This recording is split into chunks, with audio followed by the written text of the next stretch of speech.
Good morning everyone, I am Irshad sir, yes family में आपका स्वागत करता हूँ।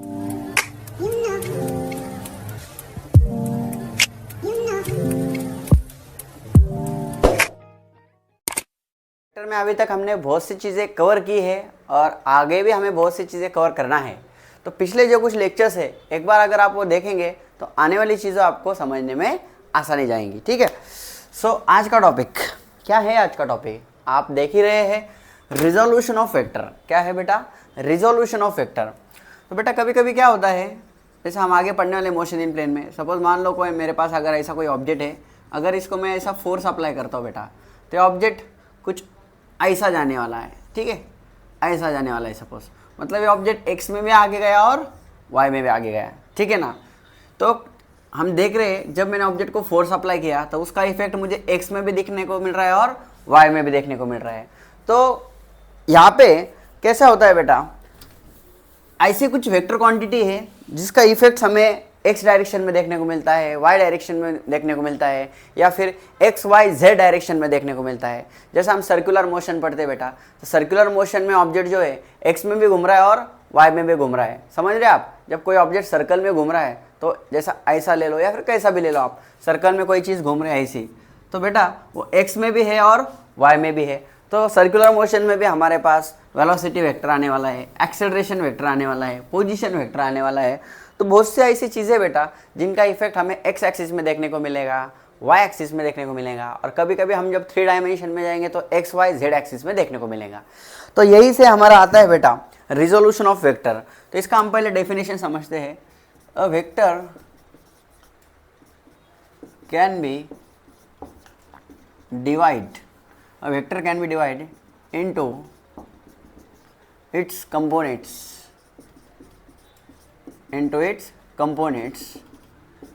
It's called as resolution of vector. It's called as resolution of vector.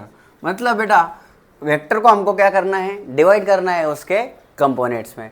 जैसे कि मान लो बेटा मेरे पास अगर कोई वेक्टर है ए वेक्टर, और इसको मुझे कंपोनेंट्स में डिवाइड करना है बेटा, तो इसको मैं ऐसे डिवाइड करूँगा। ये हो गए इसके कंपोनेंट्स। अब कंपोनेंट्स कैसे डिवाइड करना है बेटा? जो दोनों कंपोनेंट्स रहेंगे बेटा, ये और ये हो गया हॉरिजॉन्टल कंपोनेंट्स, ये हो गया वर्टिकल कंपोनेंट्स। कोई भी वेक्टर को हमें कैसे डिवाइड करना है? एक दूसरे के परपेंडिकुलर। कैसे डिवाइड करना है बेटा? एक दूसरे के परपेंडिकुलर। और जिसके कंपोनेंट्स गिरा रहे बेटा वो वेक्टर हमेशा बीच में होना चाहिए, क्योंकि वो वेक्टर उन दोनों का रिजल्टेंट वेक्टर रहेगा बेटा। तो मान लो ए वेक्टर इधर थीटा एंगल बना रहा है, तो बेटा इसके इधर कंपोनेंट बनेंगे ए कॉस थीटा, और इसका जो परपेंडिकुलर कंपोनेंट रहेगा बेटा ए साइन थीटा। मतलब हमारा जो वेक्टर है जिधर थीटा रहेगा, थीटा के तरफ आपको क्या लेना है बेटा? कॉस। तो आपको एक चीज़ हमेशा ध्यान में रखनी है, थीटा को कॉस पसंद है बेटा। ठीक है, मान लो अगर मेरे पास ऐसा वेक्टर है बी वेक्टर, तो इसके कंपोनेंट्स कैसे गिरेंगे?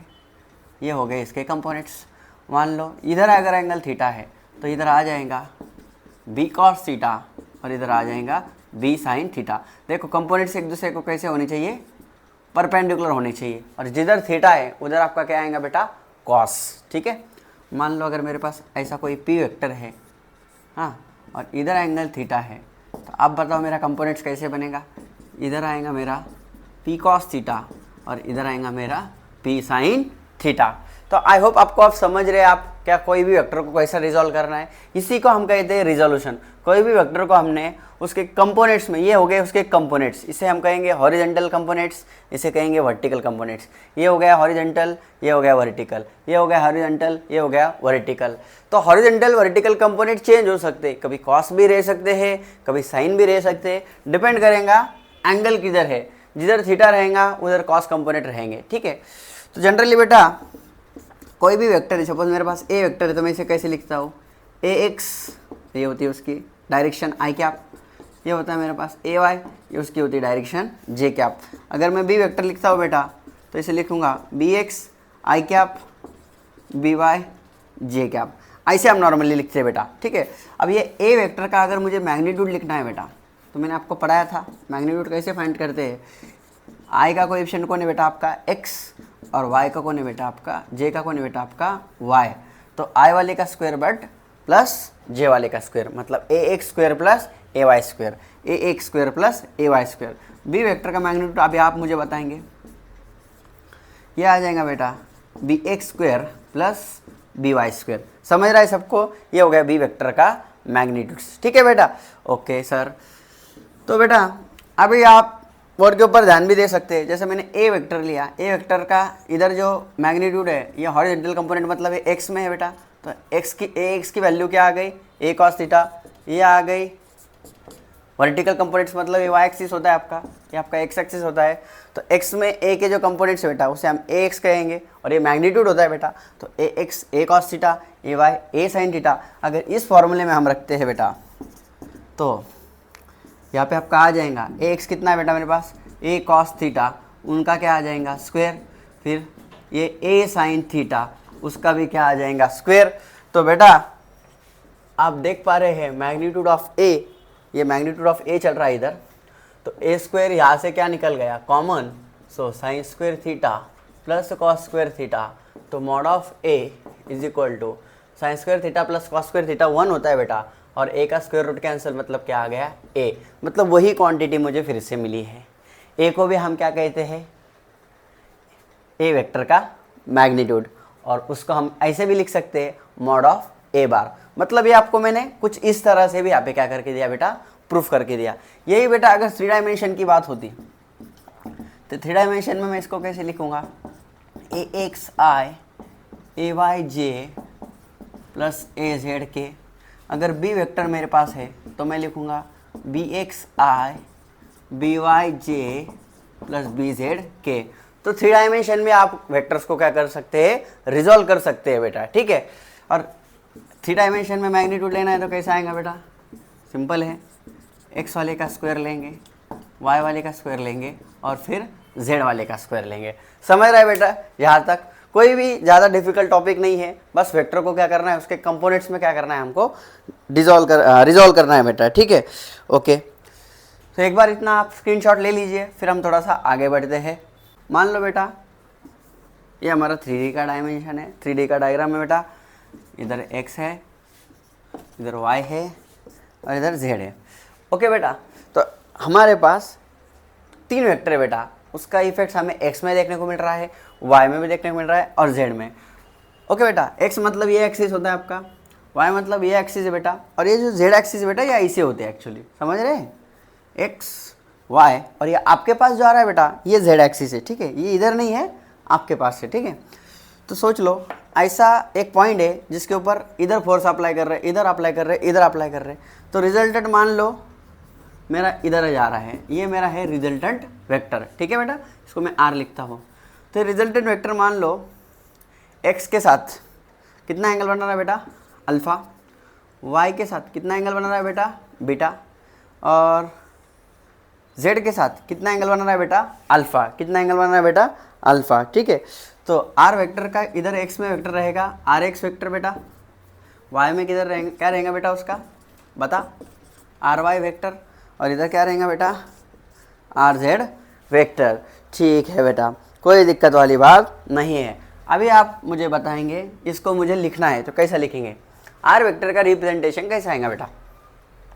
सो R bar is equal to R X I cap R Y J cap plus R Z K cap. ये हो गया बेटा मेरा वेक्टर का रिप्रेजेंटेशन। मतलब जो आर वेक्टर है आपका वो आई में भी है, जे में भी है, और के में भी है। यहाँ पे डायग्रामेटिकली और यहाँ पे रिप्रेजेंटेशन में आपको बताया।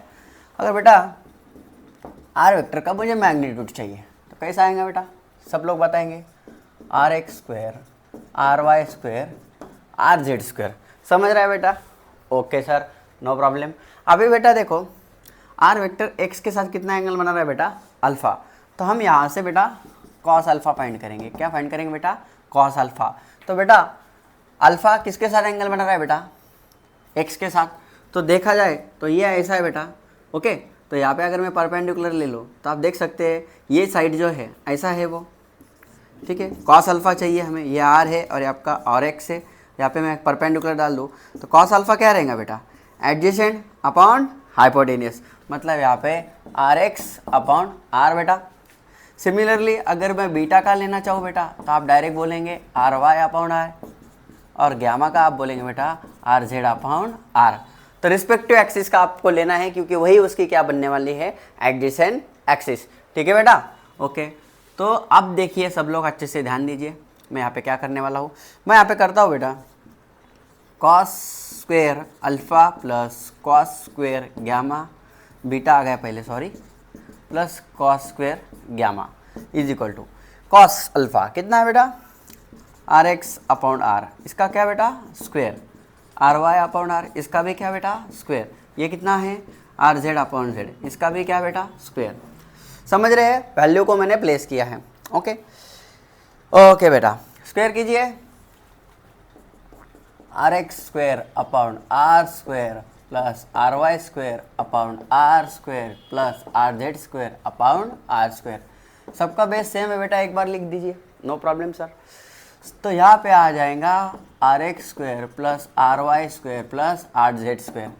अभी देखो बेटा, यहाँ पे आप सब लोग देख पा रहे हैं, ये जो रूट है अगर मैं इसको देता हूँ, ये मॉड ऑफ आर बार को मैं आर लिख सकता हूँ, मैंने अभी थोड़ी देर पहले आपको बताया था, और ये रूट इधर आके क्या हो जाएगा स्क्वेयर, तो इधर क्या बचेगा R X square plus R Y square plus R Z square.